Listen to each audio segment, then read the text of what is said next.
Historia primer grado. Bloque 2. Unidad de construcción del aprendizaje. Guetos, campos de concentración y de exterminio. La captura 1. Mi nombre es Janos.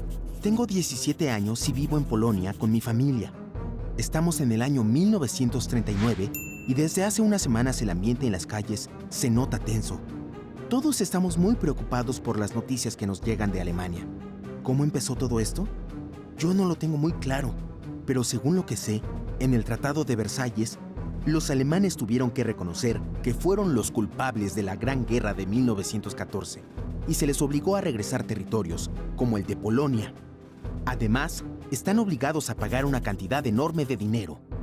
Todo esto dejó a Alemania en una crisis económica profunda, pero también una crisis moral y un gran resentimiento hacia el resto de Europa. Después de la derrota de los alemanes, todo el mundo creía que ya nunca viviríamos una amenaza militar. Pero ahora parece que nos equivocamos, que esa derrota solo alimentó más el nacionalismo alemán. De hecho, es probable que las duras condiciones impuestas a Alemania en ese tratado fueran el detonante del discurso de odio contra los judíos, los gitanos, los homosexuales y prácticamente contra quien no fuese alemán puro.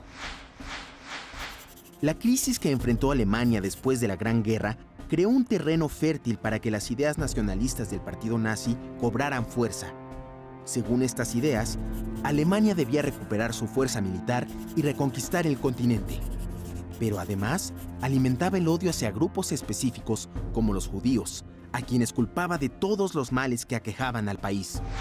Es impresionante que las palabras de Hitler tuvieran tanto efecto y que la idea nazi de que los alemanes son una raza superior pudieran convencer a tanta gente.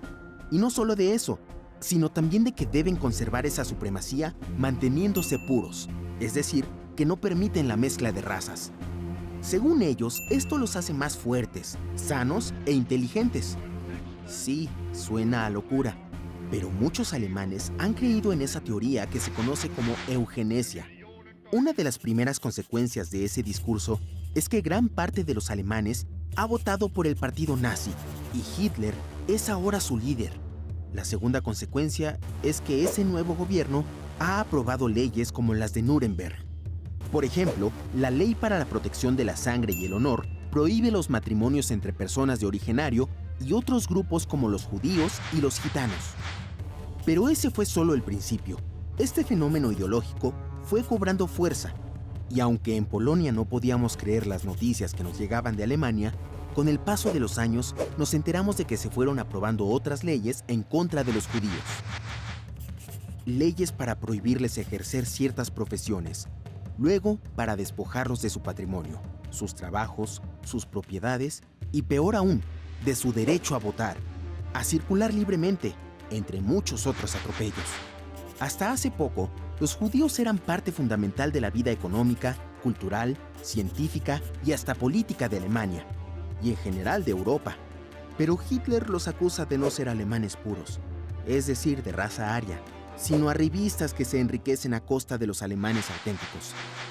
Y en la misma circunstancia se encuentran los gitanos, los homosexuales, las lesbianas, las personas con alguna discapacidad y casi cualquiera que no entre en el modelo que define el ideal de una raza pura, la familia tradicional o los valores alemanes de supremacía. De la misma forma, quienes piensan diferente, como líderes de sindicatos, de partidos opositores, intelectuales, son considerados también enemigos del Estado. Por eso no es de extrañar que en los últimos años millones de personas, principalmente judíos, hayan huido de Alemania hacia Estados Unidos y otros países europeos como Reino Unido. Lamentablemente, a los que no pudieron huir, los hicieron prisioneros en campos de concentración, que según sabemos son peor que cárceles, son antesalas de la muerte. Ahí, las personas viven hacinadas, sin comida ni agua y obligados a trabajar. Hemos oído que los homosexuales son sometidos a todo tipo de crueles experimentos con el teórico fin de cambiar su orientación sexual. Creo que el resto de Europa piensa que Hitler solo desea recuperar Polonia y por eso no intervienen. Pero el trato inhumano que los nazis dan al pueblo judío debería ser suficiente motivo para enfrentarlo.